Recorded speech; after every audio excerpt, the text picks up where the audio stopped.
भारत में बच्चों के लिए वैक्सीन का इंतजार इसी महीने खत्म हो सकता है। जी हां, सरकार के सूत्रों के मुताबिक जायडस कैडिला इसी महीने अपनी वैक्सीन के इस्तेमाल के लिए ड्रग कंट्रोलर से मंजूरी मांग सकती है। इसी महीने इस वैक्सीन का ट्रायल वयस्कों के साथ साथ 12 से 18 वर्ष के बच्चों पर भी किया गया। ऐसे में हो सकता है कि भारत में बच्चों के लिए वैक्सीन की मंजूरी पाने वाली ये कंपनी के अलावा उसके बच्चों के लिए और भी वैक्सीन, और कौन सी वैक्सीन आ सकती है, क्या स्कूल बिना वैक्सीनेशन के नहीं खुलेंगे, इन तमाम चीजों को लेकर ये रिपोर्ट आपको दिखाएं। लेकिन इस बीच मुझे बताया जा रहा है कि एक खास मेहमान इस वक्त मेरे साथ लाइव जुड़ चुके हैं, क्योंकि हर किसी की नजर इस वक्त बंगाल की सियासत को लेकर है। और बंगाल में नेता प्रतिपक्ष LOP, leader of opposition, Bengal BJP के बड़े नेता और बंगाल विधानसभा चुनावों में मुख्यमंत्री ममता बनर्जी को हराने वाले शुवेंदु अधिकारी मेरे साथ लाइव जुड़ चुके हैं। शुवेंदु अधिकारी जी, अगर आवाज आप तक पहुंच रही है मेरी, नमस्कार, स्वागत है जी न्यूज में। आवाज पहुंच रही है सर? हाँ जी, हाँ जी, नमस्कार नमस्कार नमस्कार नमस्कार शुवेंदु अधिकारी जी, आज बहुत बिजी शेड्यूल रहा आपका, दिल्ली में है आप। हाँ जी, हाँ जी। अमित शाह जी से मिले, जेपी नड्डा जी से मिले, मनसुख मांडविया जी से मिले, दिल्ली क्यों आए हैं? देखिए, दिल्ली देश का राजधानी है और बीजेपी नेशनल पार्टी है। जी भाजपा का सेंट्रल लीडरशिप ने मुझे नंदीग्राम में चुनाव लड़ने का मौका दिया था। सब सीनियर लीडर का आशीर्वाद में मैं चीफ मिनिस्टर को हराई। उसका बाद जो 77 हमारी एमएलए आया चुनाव जीत के, नेता प्रतिपक्ष का रिस्पॉन्सिबिलिटी भी सेंट्रल लीडरशिप और विधायक ने मुझे दिया। इसलिए मैं दिल्ली आया हमारा पार्टी का दिग्गज लीडर को आशीर्वाद लेने के लिए और आगे के लड़ाई का मार्गदर्शन लेने के लिए। कैसी लड़ाई, थोड़ा विस्तार में बताइए ना, क्या लड़ाई? लड़ाई पॉलिटिकल लड़ाई, एक तो पॉलिटिकल बैटल है। इस बार पश्चिम बंगाल विधानसभा तैयार होने के बाद पहले बार बंगाल विधानसभा में भाजपा की 77 एमएलए चुनाव जीती और कांग्रेस और लेफ्ट पूरा साफ हो गया। बंगाल विधानसभा में इस बार 3 खास बात आया। एक तो नॉन एमएलए चीफ मिनिस्टर जिन्होंने चुनाव लड़ी और हारी, non MLA chief minister ji. दूसरा CPM Congress 0, left and Congress Bengal assembly में 0, और डॉक्टर श्यामा प्रसाद मुखर्जी का विचारधारा से बनाया पार्टी भाजपा, भारतीय जनता पार्टी का 77 विधायक। लेकिन शुवेंदु अधिकारी जी, आप 1500 किलोमीटर लड़ाई पॉलिटिकल लड़ाई है कोलकाता से बीजेपी दिल्ली, के और भी किसी मिशन के साथ आए होंगे, कोई मकसद के साथ आए होंगे, कुछ बात करने आए होंगे, कुछ बताइए ना, दिल्ली क्यों आए हैं? और बैक टू बैक बैठ के कर रहे हैं, अमित शाह, जेपी नड्डा, मनसुख मांडविया, कल पीएम मोदी से भी मिलेंगे। क्या बात हुई, क्या बात करनी है? अरे देखिए, ये हमारी सेंट्रल लीडरशिप मुझे नेता प्रतिपक्ष का जिम्मेदारी दिया। मैं नेता प्रतिपक्ष बनने का बाद नेता का आशीर्वाद लेना और आगे का कैसे काम करना है मार्गदर्शन लेना। और जो 2 मई का बाद जो हालत पैदा हुआ, बीजेपी का वोटर सपोर्टर खास करके सनातन धर्म को मानने वाला के ऊपर जो अत्याचार हो रहा है, उसका report, ground report central leadership का पास है। और भी लेटेस्ट जानकारी देने के लिए ही मैं दिल्ली आया, इसका अलावा मेरा कुछ एजेंडा नहीं है। अच्छा, बंगाल में जो हिंसा हो रही है, सांप्रदायिक हिंसा, उस पर भी बात हुई है, वो रिपोर्ट देने आए हैं? हाँ, तो रिपोर्ट पार्टी का पास है। देखिए, सेकेंड में काउंटिंग का बाद तुरंत 4th में नड्डा जी का लीडरशिप में पार्टी का सीनियर लीडरशिप का टीम बंगाल दौरा किया 2 दिन का। 1 महीना बाद अभी ग्राउंड रियलिटी क्या है, क्या चल रहा है, इस बीच में क्या क्या हादसा हुआ है, उसका भी डिटेल्स रिपोर्ट में हमारी सीनियर लीडरशिप का पास, पार्टी का अध्यक्ष पास, गृह मंत्री का पास मैं सौंपा। तो कल पीएम से भी मिलेंगे?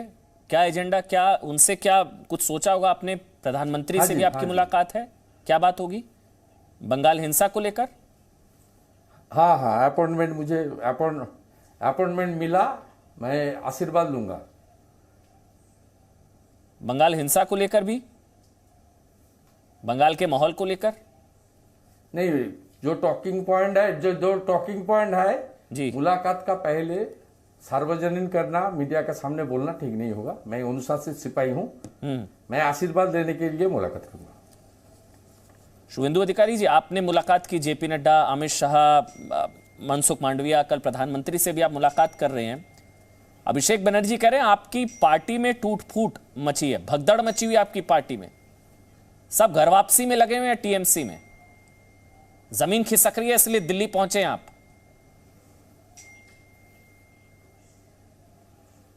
नहीं, जिसका नाम आप बताया ना, उसका कोई स्टेटमेंट का जवाब मैं नहीं दूंगा। ऐसा है क्या? रिपोर्ट वो से भाई भतीजावाद, परिवारवाद का, पार्टी का जवाब मैं नहीं दूंगा।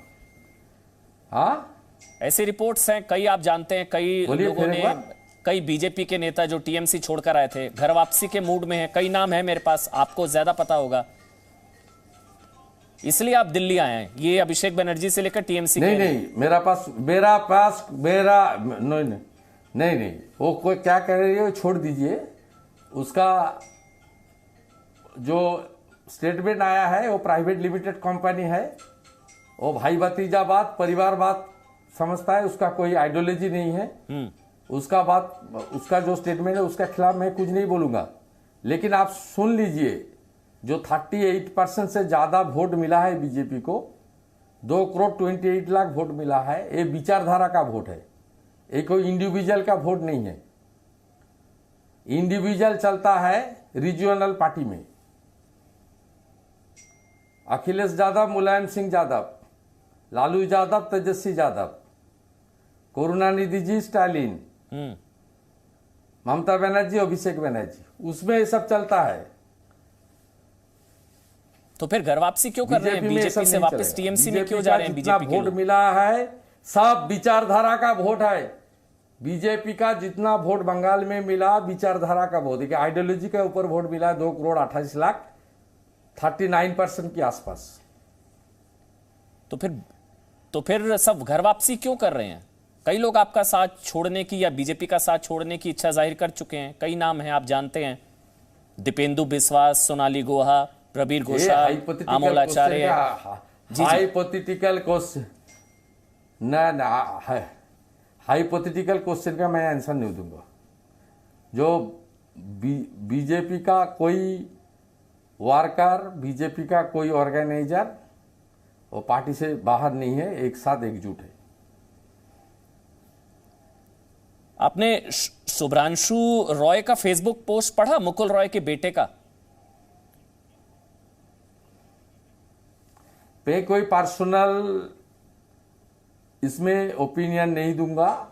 मैं बार बार आपको बोल रहा हूं, बीजेपी का जो वोट मिला, जो समर्थन मिला, वो विचारधारा का वोट है जी, वो पार्टी का वोट है, कोई इंडिविजुअल का वोट नहीं है।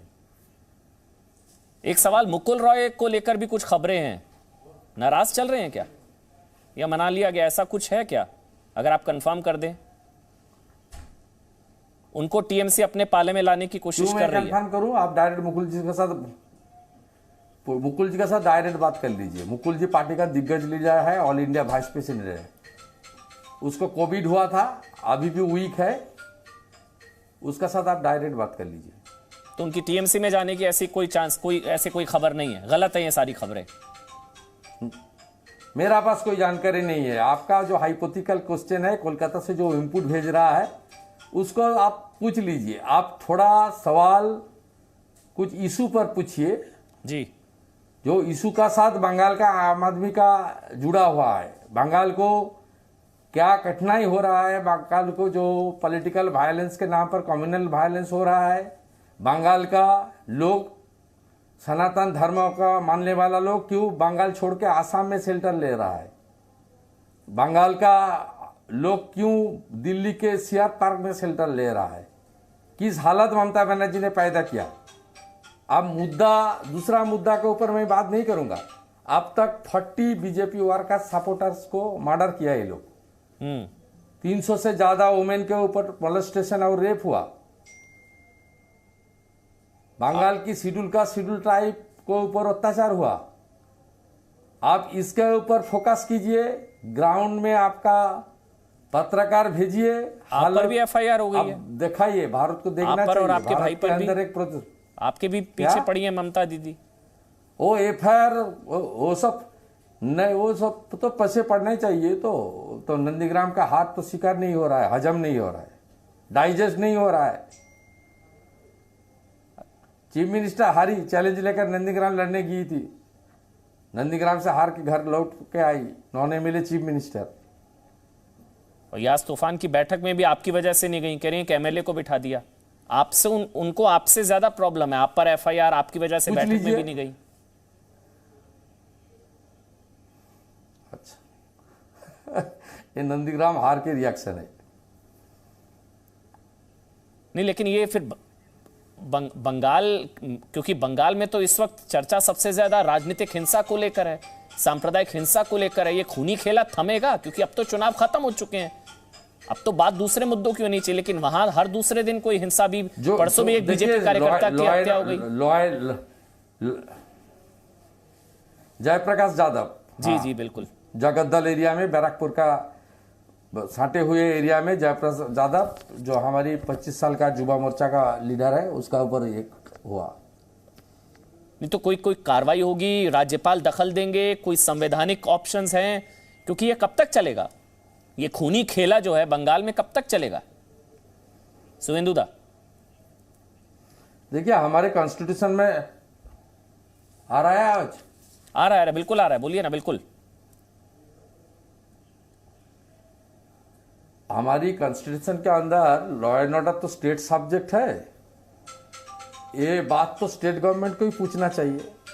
लेकिन हम लोग लीगल बैटल, पॉलिटिकल बैटल के लिए भाजपा की ओर से हम लोग काम कर रहा है। हमारी सभी कार्यकर्ता, सांसद, विधायक इसके ऊपर काम चल रहा है। हम लोग पार्टी की ओर से लीगल बैटल और पॉलिटिकली जो करना चाहिए वो करने के लिए हम काम कर रहे हैं। नहीं, लेकिन कई, सुवेंदु दा, कई बीजेपी के, बंगाल बीजेपी के नेताओं को धमकियां मिल रही हैं कि या तो बीजेपी छोड़ दो या बंगाल छोड़ दो, बंगाल में रहना है, दीदी दीदी कहना है। उनका क्या करेंगे?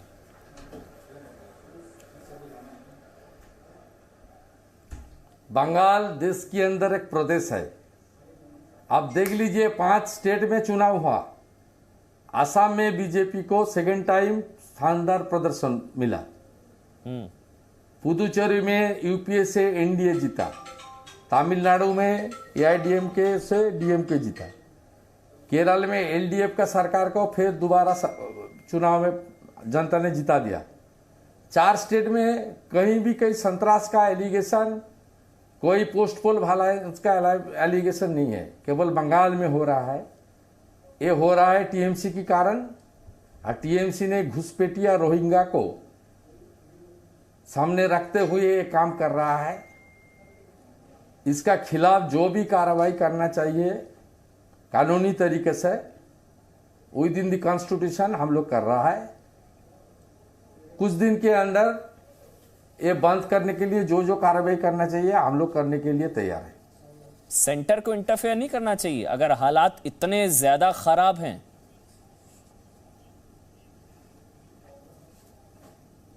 देखिए, सेंट्रल गवर्नमेंट की ओर से एमएचए का जो एडिशनल सेक्रेटरी होम है, आईएएस गोविंद मोहन, उसका लीडरशिप में 4 मैन टीम बंगाल का दौरा किया और बंगाल में हालत का फुल जो इंस्पेक्शन है, डिजीज पर्सन के साथ मुलाकात, गांव-गांव घूमना, SC/ST कम्युनिटी लोगों के साथ बात करना, ये सब रिपोर्ट उन्होंने डाल दिया।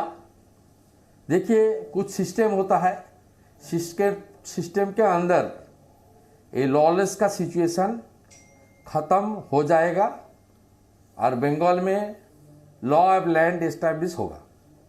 सुवेंदुदा, एक सवाल ये है कि कमी कहां रह गई, क्योंकि अब ममता बनर्जी 2024 में प्रधानमंत्री नरेंद्र मोदी के खिलाफ एक चेहरा बनती हुई नजर आ रही हैं। उनको ऐसा प्रोजेक्ट किया जा रहा है कि जैसे मोदी बना ममता होगा 2024 में।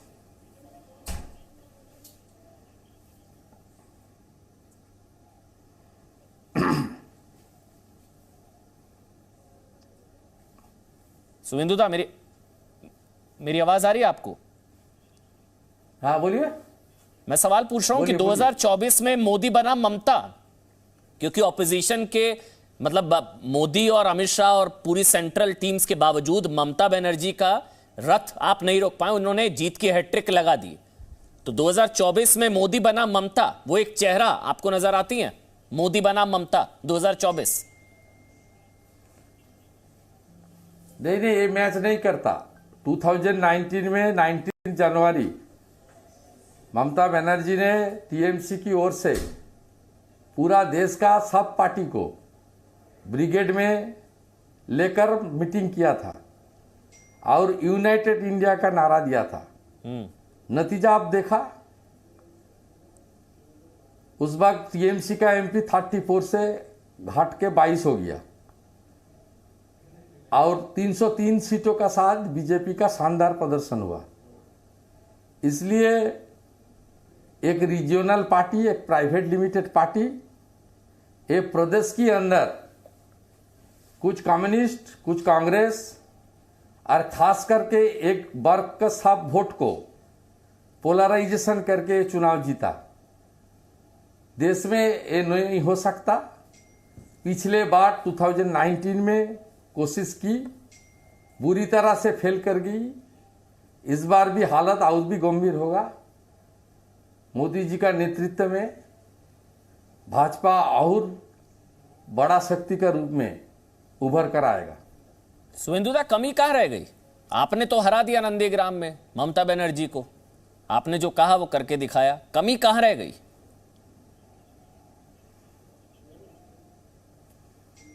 कुछ कमियां नहीं है। बीजेपी का प्रदर्शन अच्छा रहा। 2016 में 3 सीट था, अभी 77 सीट जीता। उस बार 28 लाख वोट मिला था, इस बार 2 करोड़ 28 लाख वोट मिला।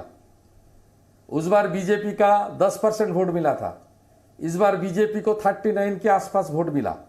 बीजेपी का प्रदर्शन अच्छा मिला, लेकिन जो मैजिक फिगर है 148 हम लोग क्रॉस नहीं कर। लेकिन बीजेपी का प्रदर्शन सबसे अच्छा रहा, पिछले बार से भी अच्छा रहा और कांग्रेस सीपीएम पूरा साफ हो गया। प्रधानमंत्री से कल मिलेंगे इस जी 70। आप कंप्लीट कर लीजिए, बोल लीजिए, फिर मैं सवाल पूछता हूं। कंप्लीट कर लीजिए। बोलिए ना, कंप्लीट 77, अगले बार 177 हो जाएगा, कोई दिक्कत नहीं। प्रधानमंत्री से मिलेंगे, क्या बंगाल की हिंसा को लेकर भी कुछ उनको बताया जाएगा? क्योंकि बीजेपी के कार्यकर्ताओं की हत्याएं और राजनीतिक हिंसा थम नहीं रही है। आपका देखिए मैं प्रधानमंत्री जी का साथ पास जाऊंगा, आशीर्वाद लूंगा। क्या बात होगा, क्या बात नहीं होगा, प्रधानमंत्री देश का प्रधानमंत्री भी है, हमारी नेता भी है जी। प्रधानमंत्री जी का चेयरमैनशिप में जो केंद्रीय इलेक्शन कमेटी है, उन्होंने मुझे नंदीग्राम में टिकट दिया। मैं नंदीग्राम में चुनाव जीता। जीतने का बाद दर्शन करना, आशीर्वाद लेना, ये मौका मिला, इसलिए मैं मुलाकात कर रहा हूं। उसका मुलाकात करने का एजेंडा मैं मीडिया में नहीं बताऊंगा, सॉरी। अच्छा रहिए, नमस्कार। नमस्कार, बहुत बहुत शुक्रिया सुवेंदुदा, बहुत बहुत शुक्रिया सुवेंदु अधिकारी। बंगाल में विधानसभा में नेता प्रतिपक्ष, लीडर ऑफ अपोजिशन, आपने समय निकाला, जी न्यूज से बात की। Presenting V News app, available on Google Play and App Store. Download it now.